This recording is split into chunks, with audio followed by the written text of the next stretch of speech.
we go. Tell me your name, show me your name. Okay. My name's Rachel. I'm in a tree, knitting, and protesting foreclosures. I think it's ridiculous that the banks are profiting off of other people's misery when they're the ones that caused it in the first place. And who wouldn't want to protest from a tree? Whose house? Keith Sadler. Whose house? Keith Sadler. Whose house? Keith Sadler. Whose house? Keith Sadler. The Toledo Foreclosure Defense League is chanting, holding signs, even using technology to get their point across. We as human beings need to take matters into our own hands.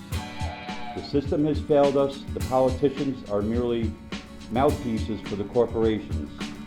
They want to fight foreclosure here at this Stony Ridge house on Fremont Pike in Wood County, and they are using nonviolent civil disobedience to do it. They say it's their last resort.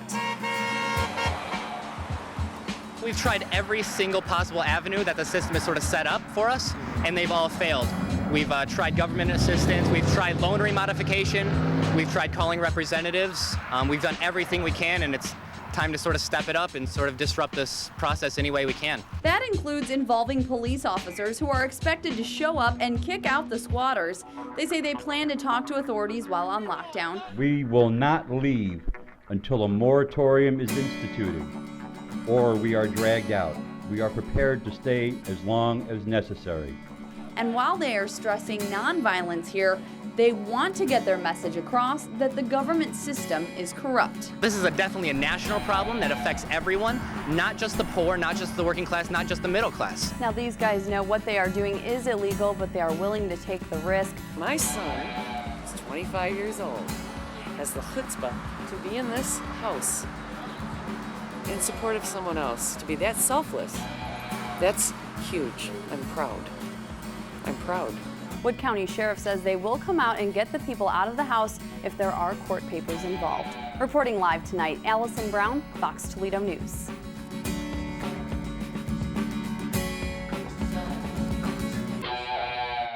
You and I had an agreement when we met with you at work that I would give you the extra time and we would have a peaceful resolution to this. So you're not going to be a man of your word with me on what we discussed. Well, I mean, I had my reasons for agreeing with you at that time that you came. I'm still sad about this whole thing, angry about this whole thing, taking my house, not giving me a chance to make payments, because I was making payments right up to when they threatened the foreclosure.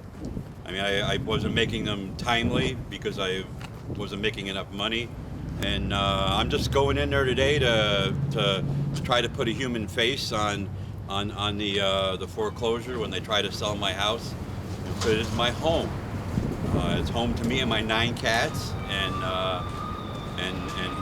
I'm not leaving. I don't want to leave, and I'm not leaving.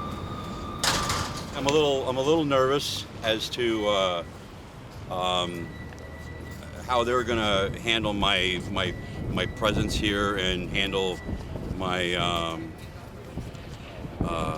my actions. I don't plan on doing anything. I'm afraid of my mouth, you know, because I don't like authority figures. I don't like cops, and I don't like the system. So that's my biggest fear is that, because I want to get some kind of message across. The other fear is maybe somebody mouthing off to me in there, someone who will probably call me a loser or something along them lines. Said premises are located at 5947 Fremont Pike, Stony Ridge, Ohio 43463. It's closer and closer to E-Day, you know, eviction day, and this is pretty much the last step. So it's coming to an end one way or the other. What's going to happen here? The said premises are appraised at $50,000. It cannot be sold for less than 2/3 of that amount. This is just one step closer to the big day. So I'm nervous, and you know, but know that I got to that we have to do what we got to do. The minimum bid for this property is $33,333.34. I have a bid on this property. And why kick people out of a house if you can't sell it? It just doesn't make sense to me. And what does make sense to me is to stand up for my rights with my house. Mr. Sadler, please return to your seat. Mr. Sadler, please return to your seat, please. Mr. Sadler, please return to your seat. Mr. Sadler, please return to your seat. Hearing no additional bids, the property is sold for $33,333.34. He's a thief. They're stealing my home. And you guys are accessories to the crime.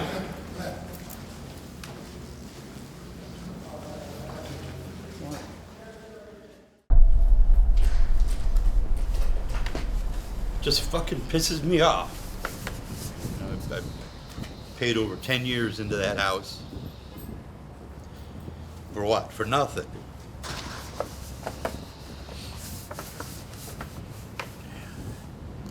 Fucking bank steals the house. And the fucking sheriff's office lets them do it. They usually end up buying my house. And, you know, driven by it many times.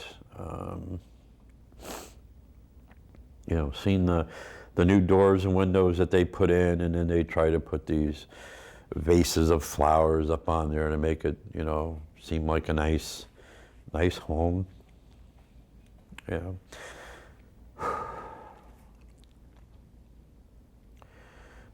I mean, you know, short answer, yes, I do. I miss my home. You know, I was immediately pissed off. They promised to work with me on it, and this was how they, I guess, decided to work with me. You know, maybe some other people will be more creative. Maybe some people will just plain, you know, defend their house with shotguns or whatever. You know, I mean, we're not. I mean, we're for whatever way people want to defend their homes. My dad owned the house. I'm not exactly sure when he bought it. I mean, it wasn't the home that I grew up in. He had started his own business doing fire investigations for insurance companies, and so he was running the business out of the house in Stony Ridge. In 1989, I was out of work, and so I approached him about working, and he offered me to move in the house. And in '98, he actually offered to sell the house to me, and I never thought that I would ever be able to own a home, you know. And so I took a stab at the American dream. Right now, we figure we're looking at obstruction of official business, resisting arrest, criminal tools because of the lock boxes, and maybe because of the barricading. And so the loan that I ended up with was one of them. You know, it was a fixed rate for 5 years, and then was supposed to go to an adjustable rate mortgage after that. There's one other possible charge. I can't think of what it is right now, but you know, we're figuring we're looking at probably 90 days in jail. A year and a half later, after I got the house, me and my dad had a falling apart. I mean, over the time that I worked for him for 12 years, I was fired like 26 times. And obviously hired back 25. I struggled to keep decent jobs. I ended up at times having to work for temp agencies for $8, $9 an hour. I actually worked at Kmart for $7 an hour for a while. Wes and Nick are looking into different materials and things that we're going to be using for barricades. Also into satellite access for filming, getting video out, and then some of the materials that I wrote down, pallets. We got plenty of plywood for the windows. We'll need to be cutting them to size. Bed frames, angle irons, and I got generators down for the list too. I guess I ended up with repetitive strain injuries in my hands, but the joints in both my wrists and my thumbs were gone. So I thought, well, maybe I'd take this opportunity to have surgery on my hand.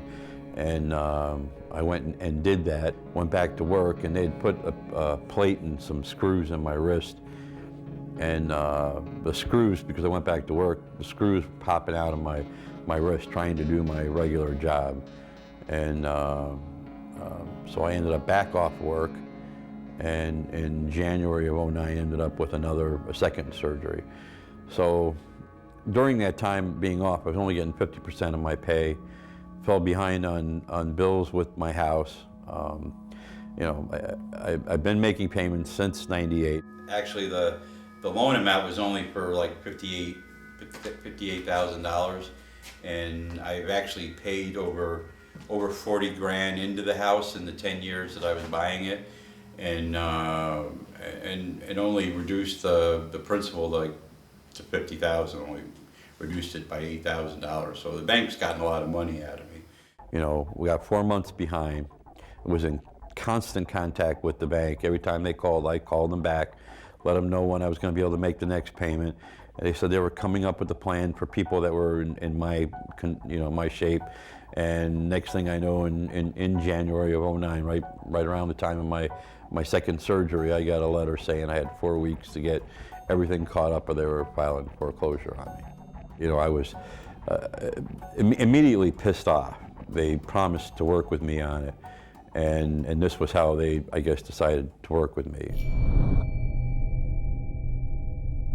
The way that, you know, his particular situation was handled in, you know, a really big way. They're trying to train not particularly smart people to do smart people things. His first thought wasn't, well, fuck it, I'll just concrete all my walls and stay here forever. This is the result that we get. He wasn't ready to give up.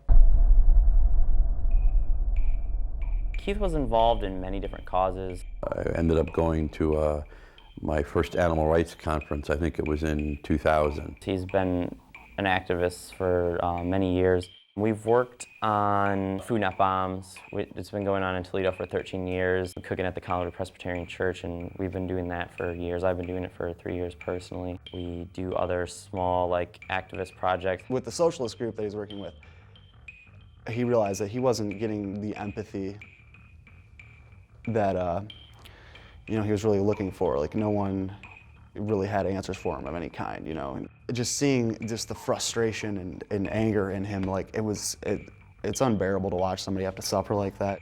Working with fellow anarchists, he realized that no, there's so many more things you can do.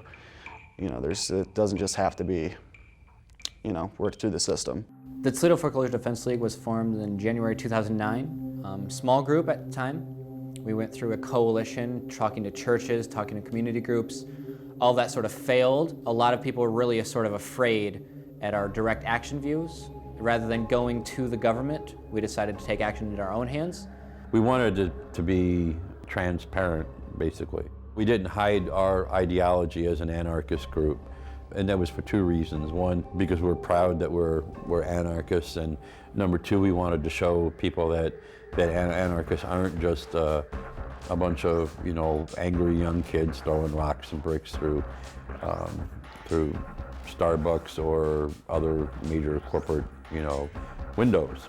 Because some people knew that we were somewhat radical, they wouldn't have anything to do with our group, and they wouldn't do even whatever they would do, I guess, to fight foreclosures. Nobody in Toledo was doing anything. I mean, it sort of became really apparent and obvious of how big a problem that foreclosures and evictions were. I mean, we were just seeing it, you know. There was nowhere that we could plug in and, you know, join up or anything like that, so we just made our own group. Looking at the financial and housing crisis, it really sort of rung true for a lot of us, especially going through foreclosure, some of us being homeless, some of us being poor and on a job and just living in the slums or what have you. Well, the foreclosure fight, we didn't exactly know where it was going to take place. We tried to find people to move back into homes that were foreclosed or vacant or whatever. And then when Keith's foreclosure process really got going, we just all sort of stepped back and said, okay, this is it. You know, this is where we really got to step it up. You know, this is serious now. You know, no more games. It's time to take the fight back where it maybe belongs. We originally wanted to do a home defense and really spent quite some time trying to find somebody who was willing to go through all of the process of trying to work out a foreclosure and then not be able to work it out and be put into a position of defending their home. And really nobody stepped forward. I think the idea to make a stand at Keith's house wasn't anyone in particular's idea. We were along these lines, like this is what we stand for, this is what we're gonna do, we're gonna defend a home. And Keith just happened to be in foreclosure, and we all kind of had this idea in our mind that that's what was gonna happen. And I don't exactly know who was the first person to say it out loud, but we were all kind of on the same page for that. We wanted to kind of show that we were here to fight, and it was gonna be a long fight, and we're willing to stick it out. Our actions were to try to draw other people out, to try to draw people who were going through foreclosures into standing up for their homes, and doing what was right. And I mean, what we found was people were leaving their homes way before the actual eviction date was going to occur. Just the threat of eviction was enough to get them out of their house. We did talk to some folks, and we found that these people were going through feeling shame for losing their house. They were feeling angry, because they ran into hard times and the bank wanted to steal everything that they worked for from them. And it wouldn't work out loan modifications. All these plans that supposedly were set up to help people were not working. And people were afraid of arrest records or what it might do in getting another job. There have been a couple people who were going through foreclosure that we talked to as well. There's not boards on my windows yet, but they're not getting my house. Homeless people in people's homes, like, it's insane that they both exist at the same time. It really makes you question what our society perceives the purpose of a house being. Right now, what the actions of the banks and, for the most part, just everyday people say that, well, we see a house as a way for a bank to make money. When did a house stop being for people to live in? He was pretty, frantic about keeping it. His first thought wasn't, well, fuck it, I'll just concrete all my walls and stay here forever. He tried to get it all worked out, like on the books legally with the bank, playing by the bank's rules and stuff, and they weren't having it, so he wasn't ready to give up. We did some delays in the foreclosure process, but decided that we were going to put our money where our mouth was with my house. And so basically I donated my home to a cause. We put a lot of work, a lot of time, a lot of money into building what you see around here. We started prepping the house like 7 or 8 months before the actual action. In the fall, we were surveying the area, and we did a lot of preparation, tried to keep it really on the down low. I'm going to lose my home. And so I, myself, want to make some use of it. It was based originally off of the set of tools that are available to a standard SWAT team. And we designed that to be able to slow those tools down as much as possible. And so it was between 1/2 inch and 3/4 inch, depending on what we had available, plywood over every window.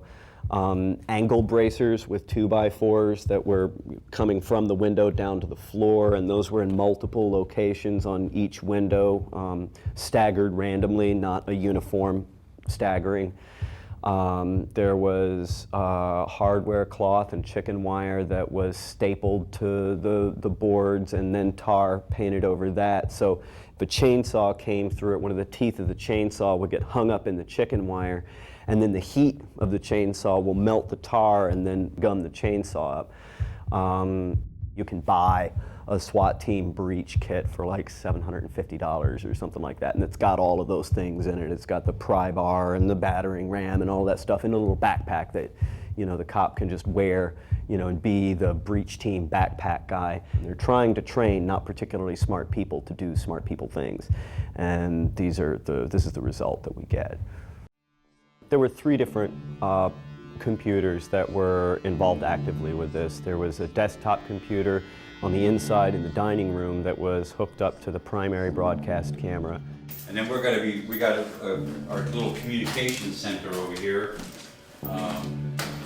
Computer set up, and we've got a webcam, so we're going to be doing live video feeds from in here.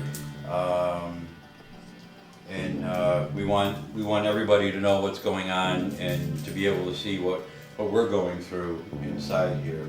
There was a secondary laptop with a broadband USB modem that it was a covert video camera that was mounted inside a smoke detector on the ceiling of the living room. Originally there was just going to be one camera hidden as just another form of protection for everyone in there in case the police woke up on the wrong side of the bed or were really pissed off or whatever makes police police. We're going to mount it somewhere maybe up in the ceiling here, and it'll be looking down on where we are.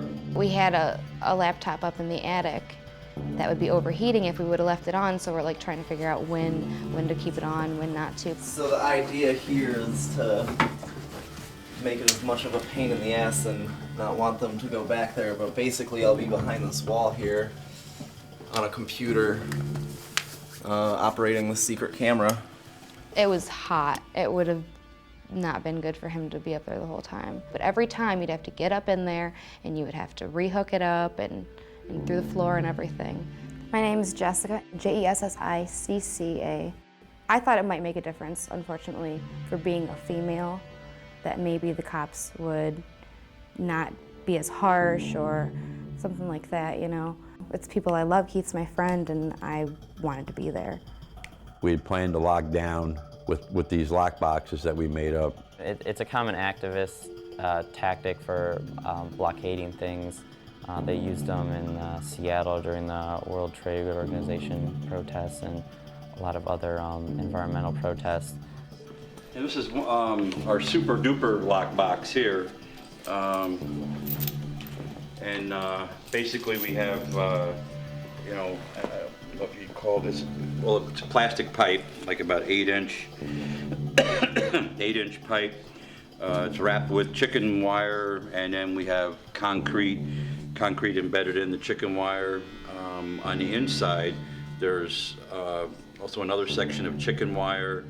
So we all wore chains around our wrist that had a carabiner clip on them. The lock boxes had bolts going through the center of them, and so when we reach into the lock boxes, we just clip onto the carabiner, onto the bolt going through. The longer it took them to go through this process, the more newsworthy, the more better of a show, spectacle it would be, and of course we just wanted to make it difficult for the cops coming in to extract us. And then the lock boxes are going to be going through the walls on either side of the archway there, and so we're going to be locked down right in this archway.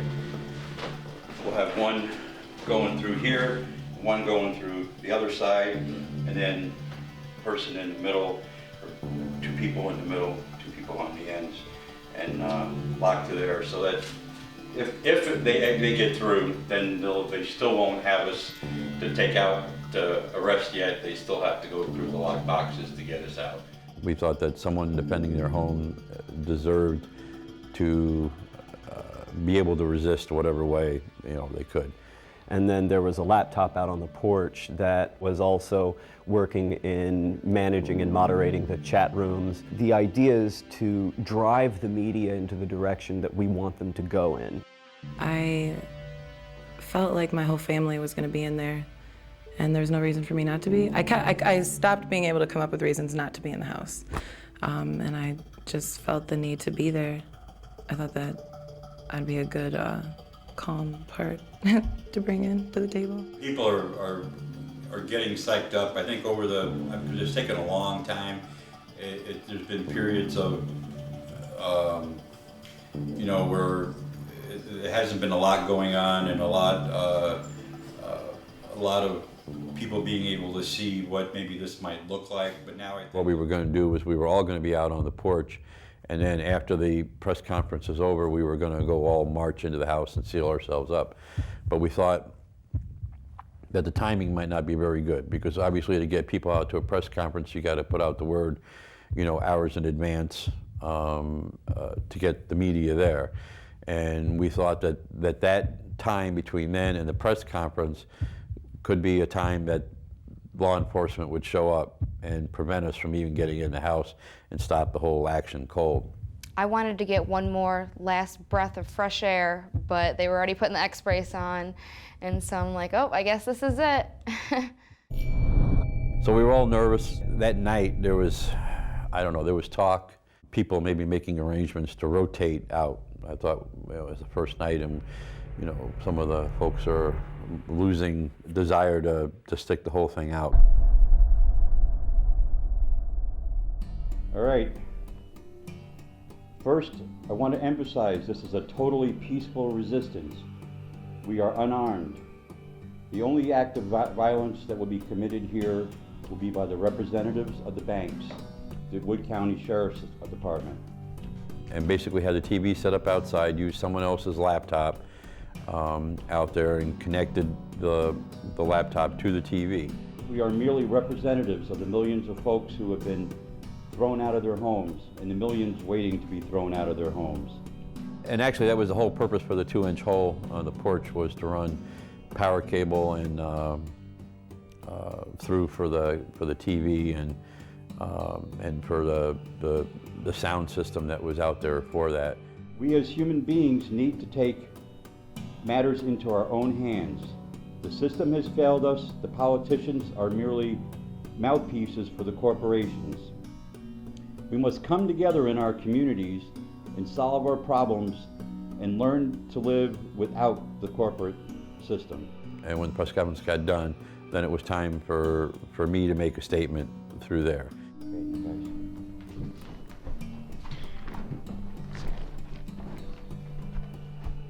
All right, we will not leave until a moratorium is instituted or we are dragged out. We are prepared to stay as long as necessary. Thank you all for coming. We were trying to come up with a different way of doing it, and this was the way that we come up with to go ahead and seal ourselves in. We were all in nice and safe and start the show. And we'll be back in about a half hour. Okay. Cool. Good job, honey. I think that was a good touch, you guys coming in there. I remember going out there that first day and having no idea what to expect. You know, you get a press release that says somebody's complaining about something. You know, everybody wants to be on TV. You know, in a news situation, you've got a few people working all day going to press conferences and events. And if you get caught in one where people are that passionate, you're gonna be stuck there for a while. So my goal was to get in and out as quick as I could. This was just completely not what I expected, especially when I looked up and saw they had the TV with the webcam from inside the house. I mean, they knew exactly what they were doing to give us our visuals for the news and to get their message out there. They had some people there that were taking photos, taking video of their own, just a mix of different kinds of people and their involvement. So it was kind of hard to tell who was actually involved at first and who was, you know, maybe somebody from the outside that came to document it like we did. To finally stand up and say, I'm mad as hell and I'm not taking the shit anymore. All right. Yeah. CRANDALL. And what's your title, I guess, with this whole project? I guess I'm sort of the representative. People tend to say I have a way with words much more so than a lot of people. Writing, I sort of write the guides, and I'm good in interacting with people who maybe don't have the same political views or social views or economic views that we have, and sort of eloquently describe that without going way over the top of most people's heads. Sometimes I do. And just tell me what's going on out here today. Keith Sadler's lived in this house for over 20 years now. He's getting foreclosed, lost his job a couple years back, and just working hard to stay ahead, and the bank sort of put a foreclosure on his door, and we're here to support him and stop the foreclosure by however we can. That's the part that just kind of caught me off guard, was how well organized it was, to the point of, you know, making sure when the media got there, they had somebody to talk to.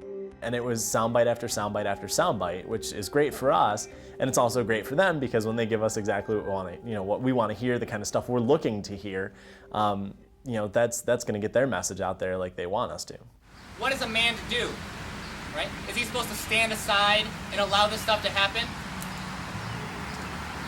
Or is he supposed to actually step it up? You know, stand up, do something just. Being able to describe, you know, the fact that people are thrown out of their homes, you know, I can go into great detail about data and all this stuff, but it's not really necessary. Most people see that in daily life, you know? We don't have to talk down on people. Inside right now, we have 6 people locked down and staying inside as long as they can until the police kick them out, or sort of a moratorium on all foreclosures. We did the final barricading. We also heard people outside taking a sledgehammer to the side steps of my house, which had been thought about, but we never followed through with it, but other people went ahead and took it on their own to go ahead and do that. I think we were maybe sealed in for a half an hour, and then we started hearing these really loud thumps, and for a quick second, my first thought is, oh shit, are they already here? But you know, then I realized that, you know, they were breaking the stairs, and I was actually really excited about that. That was really cool to me. My son Daniel is an exceptional man. I'm biased. I knew they were going into that house, but I'll tell you what, the first day I got the call, it was Sunday, and I was going into work, Dan called, hey, Ma, do you have a cord for an electric guitar? No. Then Nick gets on, yeah, Julie, if you can find a cord, and I'm like, how much time do I have? Well, we're locking down in an hour. And I'm like, what do you mean locking down? I knew they were going in. I said, so if you're locking down, how would I get a cord in there? We have a hole. Oh God. Here we go. And that was my first inkling into what really was going on. So we were all nervous. Only 2 of the 4 TV stations showed up that the time of the press conference. So actually that night there was, I don't know, there was talk. It seemed like it was no big deal. There was talk of people maybe making arrangements to rotate out. I was a little worried about that. I thought it was the first night, and you know, some of the folks are losing the desire to stick the whole thing out, because we all talked about that we could possibly be in there for a couple of weeks, and that was originally what we had planned for. And I saw what I thought was it dissolving already the first night that we were in, and so naturally I was a little worried. It was kind of like a real world situation with cameras, you know, right there, and you're just living, you know, inside a house. And I think that we thought maybe they would come the very next morning, because that was when the eviction was supposed to be served, and why would they wait, you know? During the night and during our start of our first broadcast, we started getting people from a lot of different places, you know, talking to us and giving us nothing but positive feedback. But we got a note of support from someone who we didn't know, you know, to keep up the fight. And it was like within 24 hours, the mood and spirit within the house just completely changed. Everybody was reinvigorated with spirit to keep up the fight. I myself don't live within a corporate lifestyle at all, like, you know. So my lifestyle is a free lifestyle, you know. I travel where I want to go. I camp out most of the time. That's how I live. Once we like empower the banks completely to run our economy and run our society and like our community, then, you know, we are gonna get treated like shit no matter what, you know. Because the people, the big bankers, they don't have compassion. don't care about humanity. They're in love with money. I've slept behind dumpsters, and I've slept under bridges, and I've slept in homeless shelters, and that's a nightmare. Let me tell you. It's kind of funny if the sheriff thinks that he's going to be able to wait us out. He's dealing with the wrong group of people. Because it's nice out. I mean, this is comfortable. I don't mind sleeping on this porch. I've got a roof over my head. I've got internet next to me, which is luxurious, considering some of the ditches and drainage washes I've slept in before. This is actually a very high step up from some of the places that I've slept before. So. Yeah, no, the sheriff is more than welcome to wait us out, because this isn't too bad. We're stocked up. You want to look down in the cupboard down there, we're getting stocked up. We got a cooler full of food. We're ready to stay here for up to a week. Hope that we can, outlast them if they decide they don't want the media spectacle.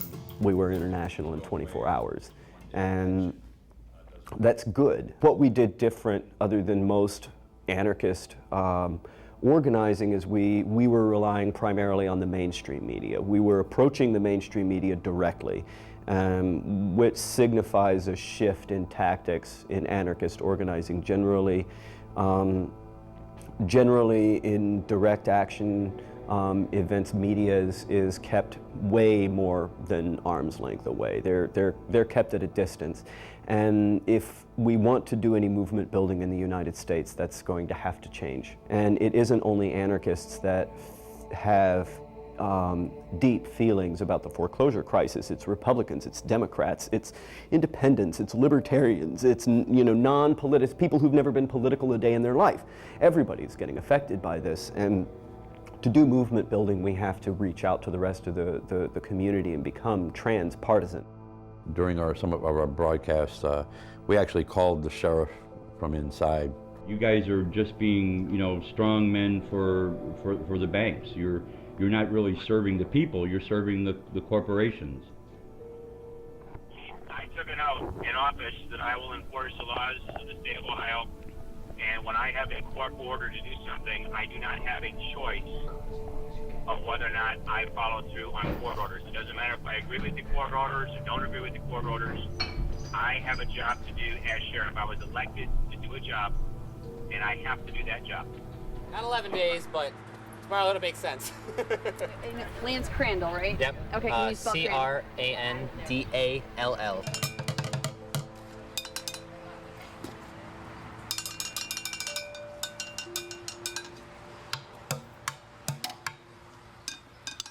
Update me about what's going on today. I know we were out here last night, but what's happened since then?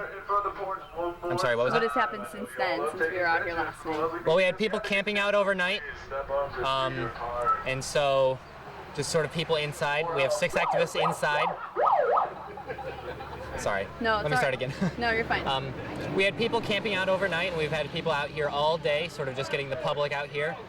We've had 6 people locked down inside. By all day night, 2, maybe midday yesterday. 9th hour out there, We're I'm just trying to keep thinking, this house as long as we can. okay, this is getting a little bit ridiculous. For a while, I felt like I was part of the protest even, because I had to be out there. A couple of the guys from the other stations, we ordered pizza, sat on the sidewalk. I mean, we were just out there too. You felt kind of in it when you were out there for so long. Even if you weren't interacting with the people at the house, you were just out there and braving it out with the rest of them. You had people sitting up in the trees. You had people sitting on the porch smoking. I think people were smoking pot. They didn't really care who saw them after so many hours out there. I remember getting a shot of somebody standing on the front porch smoking weed. And it was just so laid back, and I couldn't believe it. I'm thinking, like, that's gutsy. That's, when the cops are watching you, to stand outside in a yard and smoke weed, you are there with those people. You're there with them for hours at a time, and you're gonna have to talk to them, and at the same time you're thinking of, all right, how am I going to use that in my story? There's been a history of poor communications on both sides. Media media elements. They don't ask the right questions. What's your name? Lindsay Welp. Can you spell that for me? Lindsey WALP. And the questions that are asked, there's very little preparation on how to answer that from the activist side. Not sure what could happen. Anything can happen. So there's a lot of disjointed, jumbled answers that come out not sounding very well. And what happens is a twisted report comes out. And if somebody comes out sounding too angry to the Channel 6, news anchor, and they're being duplicitous, and they're hiding things from the people who are supposed to trust them. If they sound too angry to that news anchor, then the news anchor will frame the story as if it's a bunch of just angry people, when there's more to it than that. I'm indifferent. You're indifferent? Yeah, you can use Kristen or Lindsay. Any preference? Well, Kristen's my real name, so it would make more sense, but...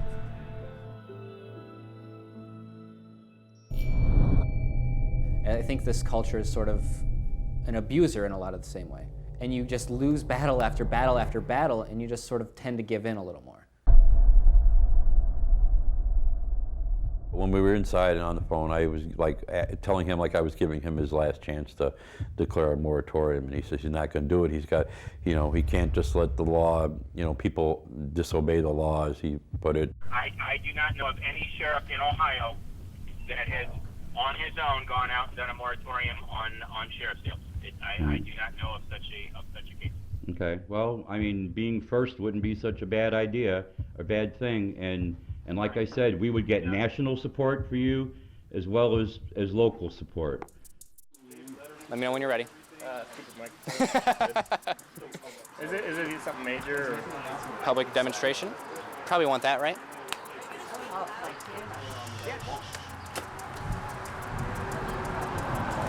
All set? We're calling for a public demonstration, 12 p.m. at State and National Bank, just down the road here, which is 5-minute drive.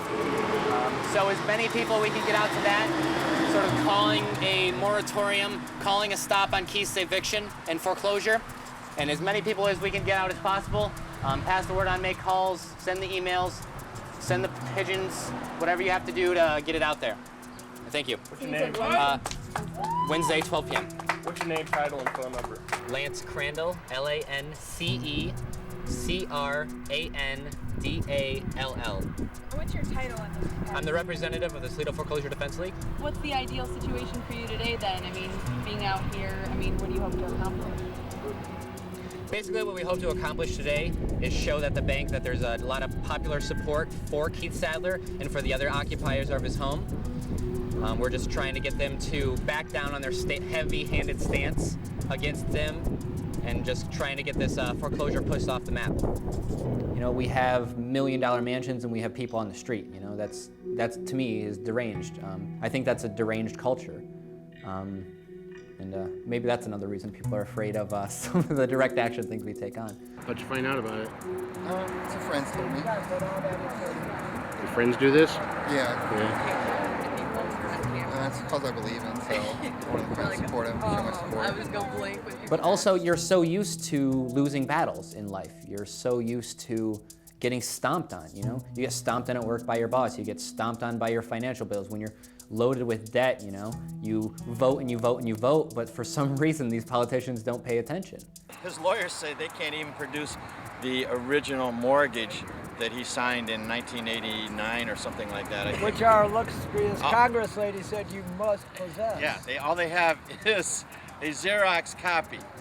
And I could make a Xerox copy of a mortgage or a loan note and, I got one. Yeah, you owe me $1 million because I have a Xerox copy of a letter you signed. All right. We think foreclosure is a bad idea, and it's certainly not going to help anyone. So we're asking for a moratorium. Let's have invitation to arson. And you just lose battle after battle after battle, and you just sort of tend to give in a little more. People enduring torture or physical abuse, years and years and years, and they start to really accept their torturer or abuser. Tell me what you're doing here. Well, actually my friend here told me about it, and I live up the street. And I've had a home foreclosed too, well, not necessarily mine, but my mom's. So it can be pretty rough, and it's the fact that to help anybody out, why not go for it? I think this culture is sort of an abuser in a lot of the same way, at least mentally and physically, economically, things like that.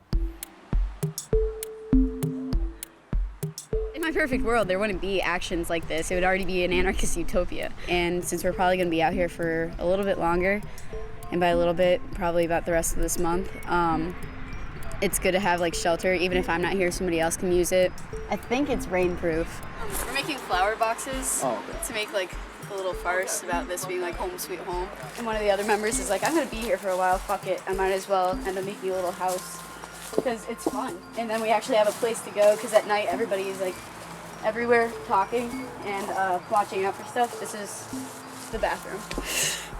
The people inside, I'm pretty sure, aren't gonna leave anytime soon. And by that, they're not gonna leave until the cops come. That's just it. Like, they are not going to leave until then. And so it's like, until they leave, we're not gonna leave because they need people on the outside. They need people supporting. This is something that you have to be really devoted going into. And even if you're not devoted going into it, once you meet the people and like once you like hear all the reasons to be out here, you pretty much get hooked on it. I don't know what's gonna happen. With other protests, it's like, yeah, there will be people there that tell us like, this is what you can and cannot do. And then there are other protests where we don't give a fuck about what we can and cannot do. We're there to make a point.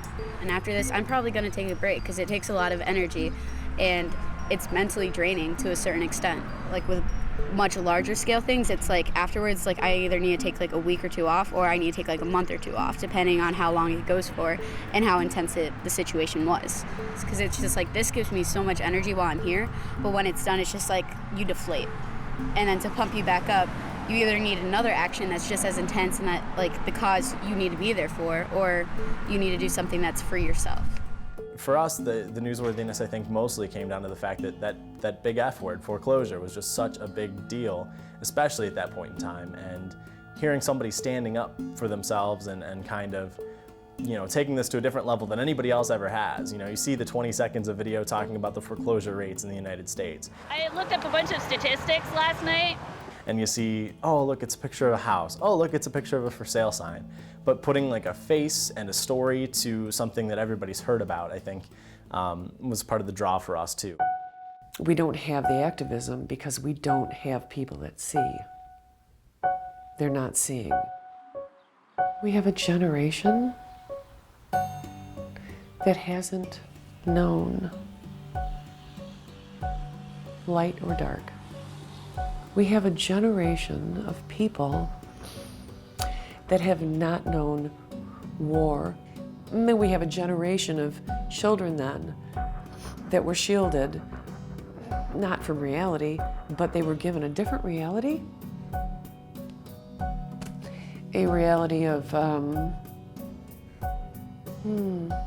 their own, really.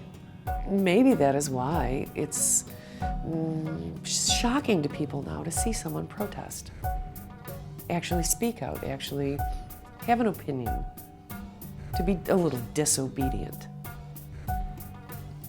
But it's all right. That's what this country is about. Most of my friends call her mom, you know, but I know she was a real free spirit kid like me, you know, and you know she had told me she like hitchhiked across the country, you know, when she was a kid. The fact that, you know, Keith lost his job, and it's, you know, it's struck right in our home right before this, you know, and they were broke and going through the same thing, her and my father, before they got divorced. And you know, my dad got laid off, the factory got shut down. I was working at the same factory, and I lost my job, and you know, there was a chance they could have lost the house too. Well, we're waiting for you, Mark. We're waiting for you. Well, you keep waiting. Yep, you wait. You wait. All right. Okay. Yep. All right.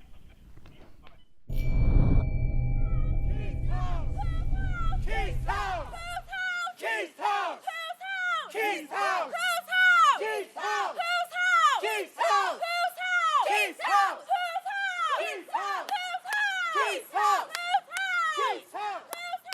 Keith's house! hopefully we'll get a little more support drummed up for this, and we can take it back. It's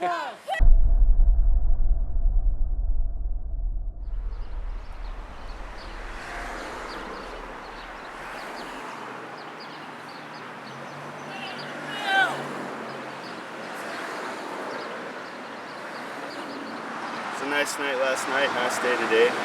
Enjoying the good weather while it lasts. It's coming and we ain't running. I'm also the one talking about like going and getting or actually I already have it. You already did it. Yeah, I already got it. A dead skunk that I found, this roadkill on the side of the road, and like having that as arms for like if they come in doing a mass arrest, I'm just gonna rub it all over my clothes so that I smell like a dead skunk. I'm not ready to smell like this until Oh my God, the it time smells comes. horrible. Yeah, it smells like dead skunk. But yeah, that's whew. I'm good. This is gonna be my cologne prior to being arrested. Just for their enjoyment. Whew. I gotta put this away.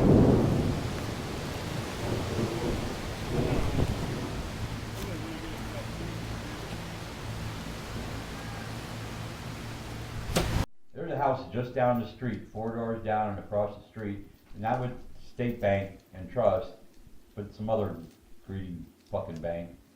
And that house now sits vacant. Nobody's moved in, you know, and yet we have millions of people on the streets out of homes. You know, it's not right. That's not how it has to be.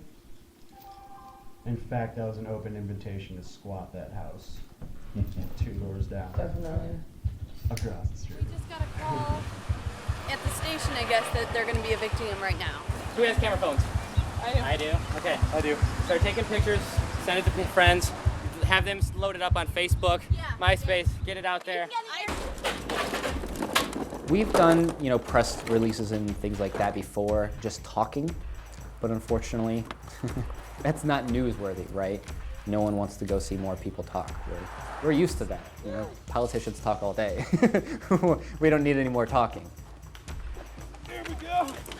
Just finished my sign, just in time. And so it wasn't a very big story, although we did get some press up until this point.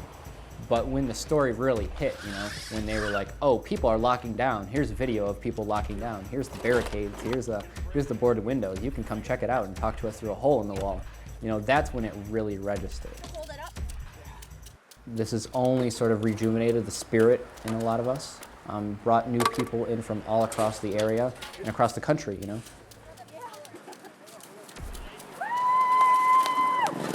We've been talking to a lot more people who are ready to move into homes that are vacant. That's a step that we've never been able to take before. And now that we've proven ourselves as a viable, radical alternative to the status quo, as a sort of direct action-oriented group, we're able to do that now. We have the power behind it. We have the willing people behind it.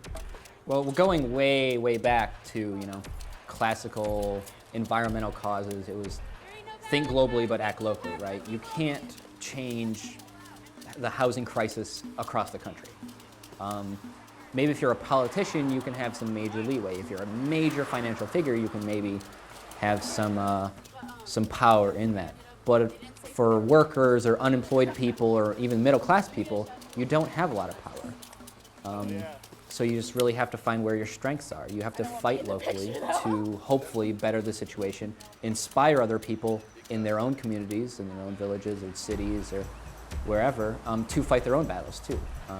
We're not the vanguard or we're not the political party leading the front to this. We're just people that just kind of came together and decided to fight against this.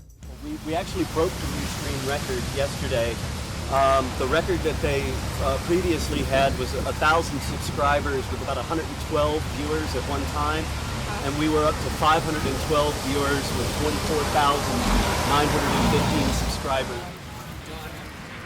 I'd been talking to Terry Lodge, our attorney who was working with us. He was asking me, he said, you know, have they tried to, you guys got power on still inside? And I said, yeah, and we got a generator here too, just in case to shut the power. And as soon as I said that, the power went out. Is it out on the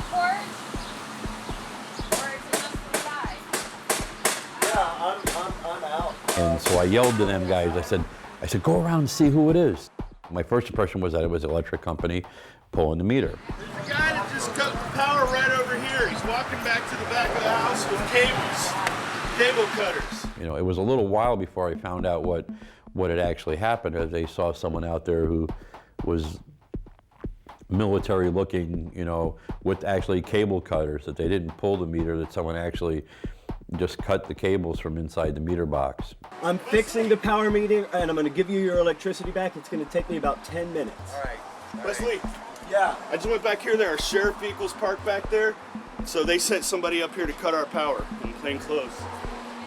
They said it might have been a plainclothes sheriff sent to cut the power. It was such a waiting game, you know, not knowing when the sheriff was going to show up. He pops the meter back on, but of course it's not moving. And I'm asking him, who are you? Where are you from? Are you from the sheriff's department? He said, I'm here to fix things. The sheriff vehicle's sitting back here. Marked sheriff vehicles, SUVs. It may have been the sheriff who lives back here, because we're under the knowledge that there's a deputy who lives back here, and he may have just walked over here and cut our power. We don't know when the cops are going to show up. Yes, they did cut the power. They used bolt cutters straight up, just fucking snip that shit. And they were in plain clothing and just walked right up. What?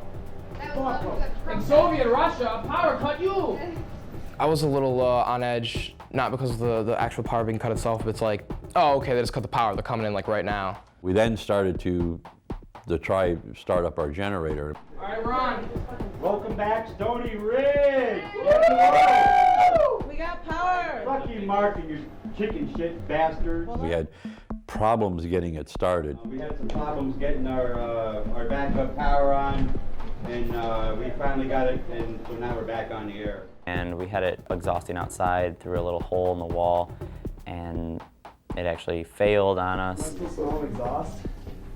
Well, you're probably going to still smell for a little bit until it starts airing out. Yeah.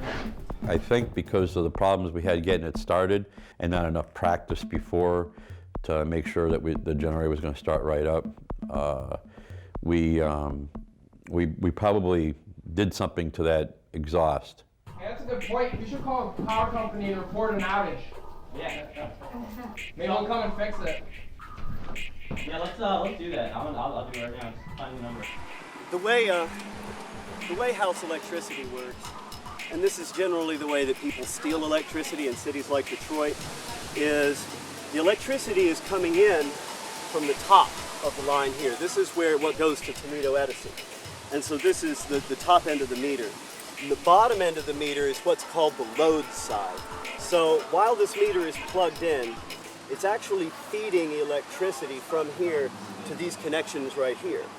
And these are the ones that were cut. This is really an amateur job too. I mean, this is somebody really didn't know what they were doing. And when they did it, they risked blowing up the meter and causing a fire. And now I'm going to splice this cable, reconnect these two wires, and then pop the meter back in, and Keith's going to have power again. And the power here, this is what we're doing right here, is not stealing power. What happened, the sheriff's department coming and cutting the power is vandalism against Toledo Edison property. And Keith has a legitimate and active account with Toledo Edison, and he is not behind on his electric bill. So we're simply doing a field repair. I'm not at all an electrically experienced person, so I'm just doing the splicing. Take the knife and just circle around it with the knife on the rubber, and just circle around that lightly so you don't cut into wire. It was stated publicly by the sheriff that if we give up now, that we won't be facing any charges, that if they just come out now. Well, I'm going to send that up as a Twitter update right now. While you finish up splicing these two cables, I'm going to go tweet that out. Okay. And then come and let me know when you're done, and we'll go ahead and hook this the rest of the way up.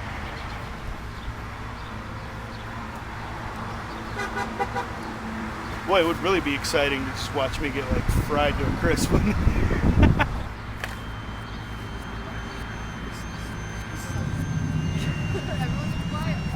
can run our generator for quite a while.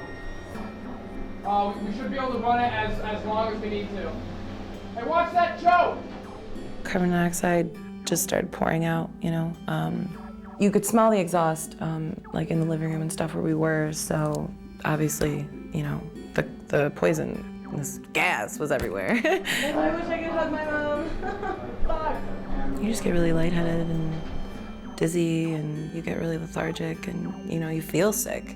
Once it gets kind of bad, that's when you start to vomit. Us running around the house, you know, with little to no air, fresh air at least, that made it pretty difficult. We tried sealing off the room that the generator's in, to no avail, and we were all getting kind of panicky.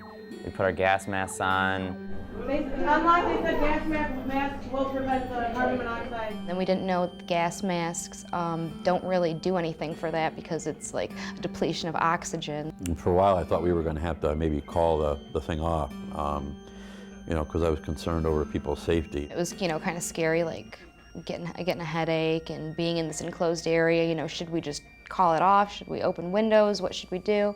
We had to think of something pretty quick because it's dark in a house with no windows. A couple of us went upstairs. We shut off the generator. We realized this isn't going to work. Like, this is going to keep filling up, and, you know, it could end really, really bad. Yo, we need fucking, like, help, like, now, everybody. Like, we need to go fucking rip boards off that window and smash that shit out so we get the fucking air up there. We busted out one of the barricaded windows, which was an extremely difficult process when you don't have much air to breathe and you're doing some really heavy labor. Tell them to make sure that nobody is standing below that window behind us, because we're going to try to bust the window. We got the window open and let it vent out. We're going to win this, mother! And then that became our new supply line. How'd you get a hold of it? I used out one of them aluminum rods. Yeah, the drill bit bent. Yeah, we got a fail bomb dropped on us today. But we're still hanging in. Everything failed. This isn't a die cause. Houses don't matter if you're overcome by carbon monoxide. I'm sending out a couple of Twitter feeds letting them know that we're waiting on a couple of parts to put the house power back together.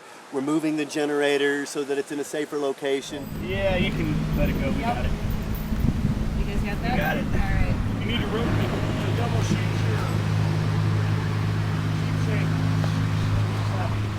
So even though the folks out there can't see what's going on, they know what's going on in real time. People are giving advice and being helpful and you know, suggesting things that we can do to work with the power and to move the generator and alternatives to the generator. And people are really supporting on this, and I think keeping in touch with them while I'm in downtime waiting for parts, you know, it's make sure that folks know what's going on, and that they're all up to date too, because everybody out there is really concerned about this, especially when a 4-day video. Technology is going to have to become more hardened and more mobile. We're using this communications technology. It's sort of a protectant. I think if we hadn't had this, the sheriff would have already busted in the house and ended this thing. It's the 24-hour media exposure that this is getting that we're controlling. That has backed the sheriff into a corner to the point where he hasn't even come on site. If he really has something to say to us, then we're right here. He can come down here himself and he can talk to us, and we are peaceful. We are obviously peaceful. He is not even set foot on this property, and I think that's the reason. We're insulating ourselves from police abuse. Have to be comfortable enough with the technology to be able to run with it in a real-time environment. This isn't the era of VHS camcorders anymore, out, videotaping the Rodney King beating. We're in an incredibly technologically complex world with a web of communications that's out there. As activists, we have to become extremely comfortable with this technology to be able to utilize it quickly in a changing level of hostilities. If there are any electricians in the area that would volunteer to come out and hook our electric back up, please let us know. They are now saying that it's my responsibility to take care of that. So if we get a volunteer for an electrician to come out, we'd appreciate it. No, epoxy is bad too. Epoxy is 16-hour dry time. The best kind of glue for something like this is the 99-cent bottle of crazy glue, little tube of crazy glue that you get. Dries in like 30 seconds.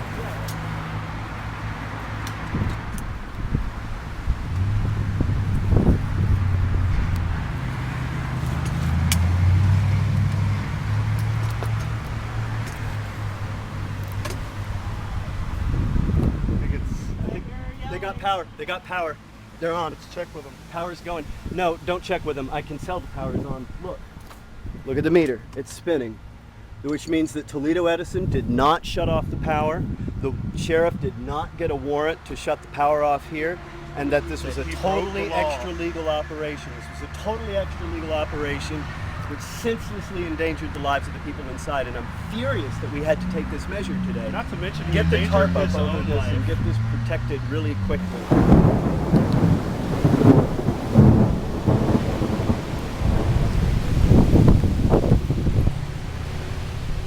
Someone suggests that to solve this whole situation, we challenge the sheriff's department to one single game of chess. I will give interviews till I'm hoarse, and then when I'm done, everybody else will have to give the interviews, and when we're their hoarse, maybe then I'll be better.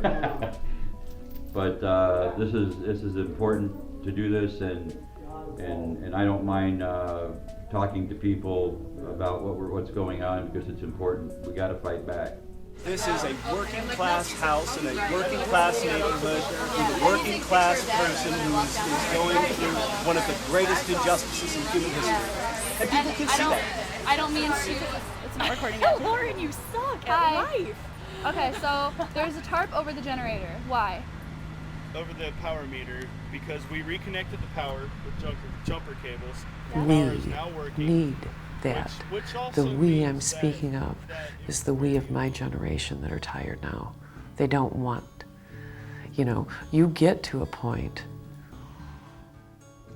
where you did it years ago. And it's almost like this false privilege that you just want to be able to retire, do the right thing, and there are prices being paid. So this group, whether it is this 7, this 70, or 7 million, are the seeds of change. It happened in World War II. It will continue to happen. The masses aren't there. We're not made of the same cloth as World War II, but it has to start somewhere. It's a young kid's game now. Maybe it's conditioning or something that these people like my mom's age and and around Keith's age, it's almost as if they've all just kind of given up and just kind of fallen into the system that they once tried fighting for, We're the ones that are gonna, turn things around.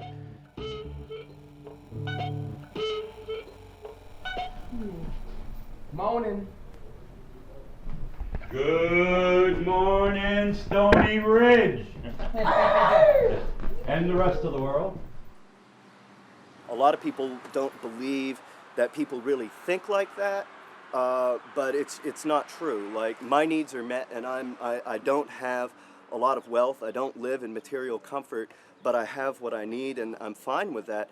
And I don't mind working 85 to 120 hours a week for no pay, helping people get through this crisis without having to lay out any more money, because they're already broke enough as it is. Actually, none of us prepared. We didn't really bring books. We, when we're usually like sitting around reading, we didn't bring any books. We didn't really bring much to fight off the boredom except each other. So I think for like the first couple of days, we were just all so excited at that point still. We didn't really have time to even wind down and kind of relax. We were just like, we're really in here, and we're stuck in here, and we got each other, and let's just talk about everything that's going on, We had different crossword puzzles and, little miniature Uno cards and little things to keep us busy, but we got really bored. I got really bored. I can't speak for everyone else. I missed a lot of people when I was in there. Good job, Brian. Did it cause an accident? So we resecured the power so that we still have power, and I put a protective board over it and built this platform to keep me off the ground in case of rain, and a rain shelter with the tarp, and put a tent under there. And so at all times at the night through the morning, during like the hours when we're all like relaxing and sleeping, there's going to be somebody sleeping here that's going to have very obvious guard. And I'm not completely done. I'm going to secure it with bells. I'm going to barricade it with bells and things that'll make noises if somebody tries to move that, which I don't know. With it being windy a lot, we'll see how that works out. Believe me, my deputies don't mess with electricity. Way too much respect for that. I'll do a little plumbing work here and there and get wet, but I don't even change electrical outlets. Don't mess with that. So no, we did not cut the power. Had no involvement in that. There's no advantage to us tactically whether the power's on or off. Is not going to affect us one way or the other. I think they thought they were going to get a large mass of people there protesting the eviction, which they did not get. But rumors were that they thought they were going to get hundreds of people to show up. The foreclosures are very difficult, and it's something that we certainly do not enjoy doing. It's something that we have to do. Essentially, I had filled this up with rocks to make it a very strong foundation for the barricade. It's underneath the trash. Probably about 200 or 300 pounds at least of concrete rocks. And I know I've had different deputies go to a house with a family and young children and deal with those evictions. And again, it's stressful, it's difficult, but it's something we have to do and will do. I don't have a choice. I can't sit there and say, well, I'm not going to do my job, because I've given an oath, as my deputies have a job to do, and we have to do that job. I did think that maybe we would save his house, that maybe Mark would have a change of heart, that maybe a moratorium would be called, with all the people that were calling his phone. The negative calls that I got were from people from far away, other states, Missouri, Mississippi, New Mexico, Florida, Massachusetts. So that's where the negative calls came from. But locally, the support was very strong. It's unfortunate the group was very misinformed. They were blaming the large banks and said, hey, this is the fault of a large international banking concern, and it wasn't. It says, we're all in this together. Join us. It was a local bank that is not, actually it's one of the ones in the area that is not tied into a major banking network. It's a small local bank that foreclosed on them. So again, they were just trying to make a big media issue out of something that did not exist. I never thought they stood a chance at all. They were like, oh, we're going to do this. We're going to really, make a stand here and get this guy justice. I knew that Keith would be taken out of the house and, charged with something. I think they loved that everyone kept rushing to their aid in terms of the media. Everybody was there each time they called. Media people have a tendency, particularly in this era, to be a little on the lazy side. If you're not providing information that they want, then they're going to make up answers to their questions, and generally will go with those answers and present them as being factual in the final product. And if you can't see what's going on inside a sealed up house, it's really, really, really easy to make it look like Waco and a whole bunch of wingnuts in a compound. And really, everybody that was in there, the idea was to get the humanity of all of the participants out to the rest of the world so they could see that it was a group of human beings that were doing something from their heart. Keith, whose house was being foreclosed on. Jessica, who struggled with her grandmother through her grandmother's foreclosure through the whole previous year. Connie was the neighbor girl coming in to help the guy down the street keep his house, and it was very much a personal thing. And if you can't get the personality of the participants out there, then personalities are assigned to them, and usually those personalities are going to be those of frothing radicals.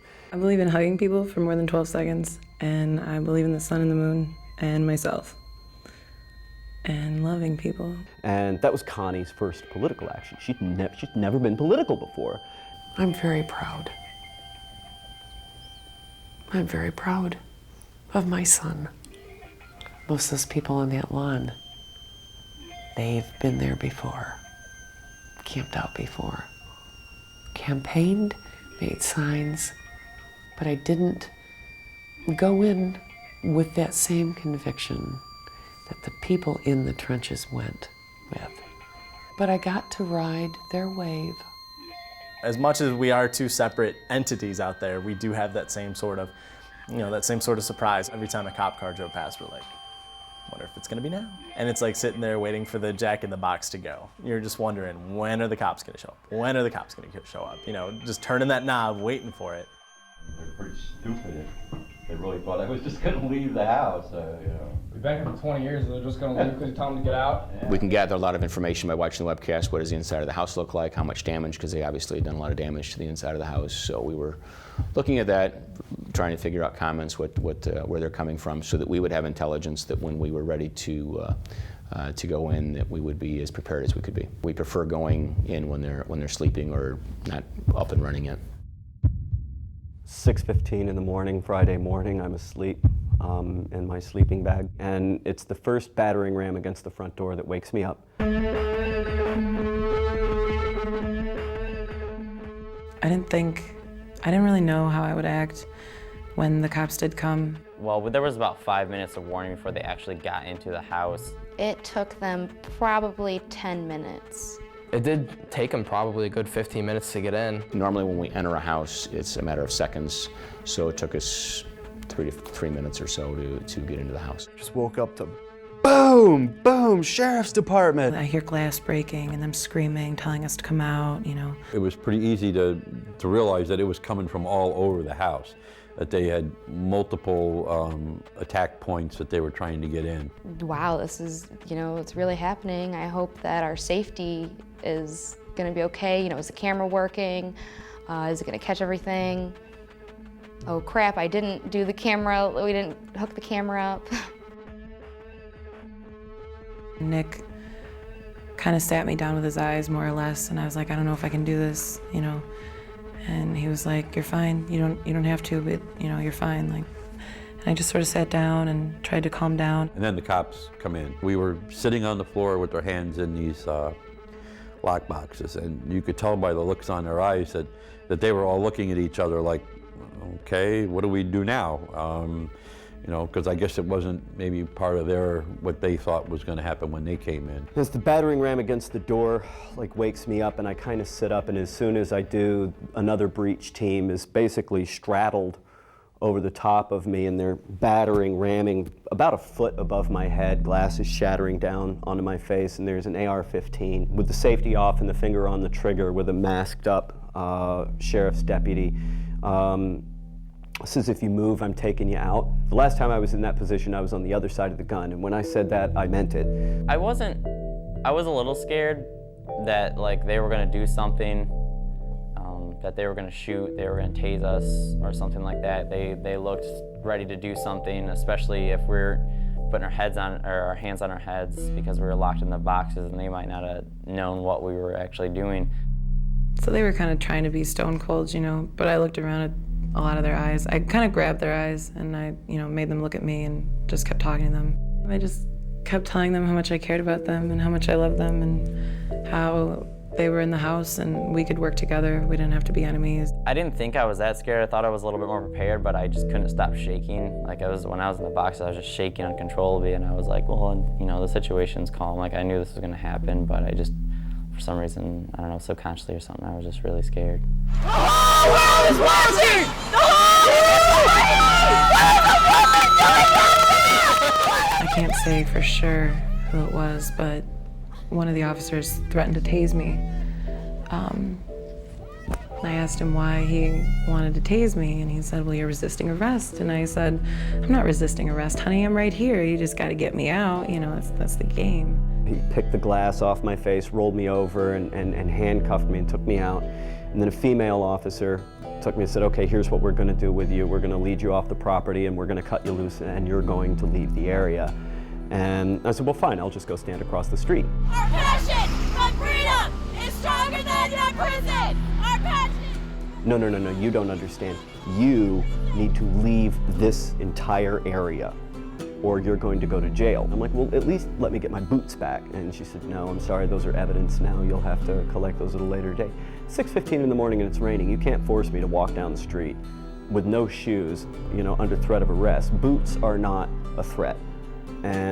But there was nothing doing, and I ended up walking down East Broadway Street for several miles with no shoes on. And there's a little local cafe package store right there on the left. I went into there. I already had blisters on my feet, and I went into there and I'm like, I need to use your telephone first aid kit and see a piece of cardboard and a magic marker because I'm trying to get back to Toledo. I'm at the Keith Sadler foreclosure house, and she's like, well, we don't have a first aid kit. I'm not going to let you use your phone, but here's a piece of cardboard and a magic marker. So I wrote a sign that said, Toledo, please, no shoes. And then I left because I got the feeling that she was probably going to make some trouble for me if I didn't. Probably 15 minutes after I got back, I had to call the ambulance, and I went to St. Vincent's Hospital and had 95% of the skin on my heels and about 40% of the skin on the front of my feet debrided, all 8 layers of dermis, and I was on crutches for a week after that, and a cane for another week after that, and I'm still like, my feet still shake. They knew who I was. They knew exactly who I was, and that was a tactic to get me out of the area and neutralize my ability to continue to be effective in the media driving operation. Nobody knows except for them what their real intentions were.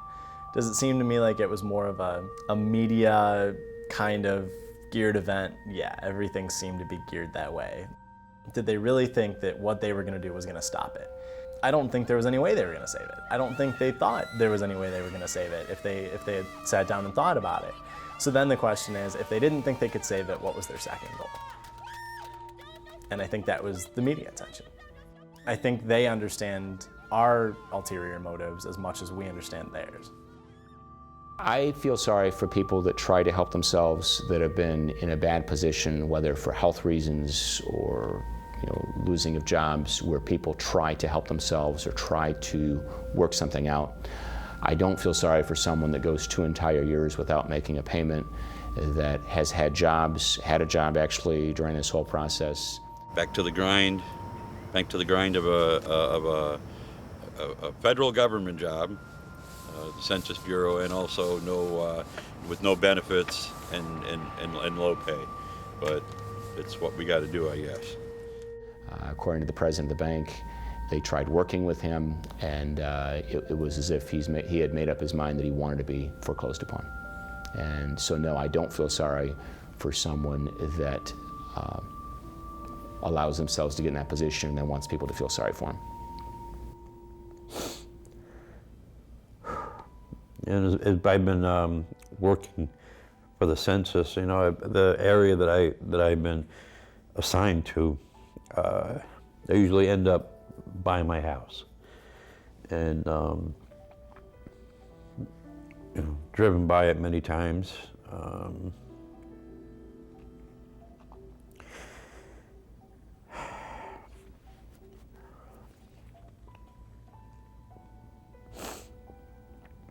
Seen the new doors and windows that they put in, and then they try to put these vases of flowers up on there to make it, seem like a nice home. Yeah.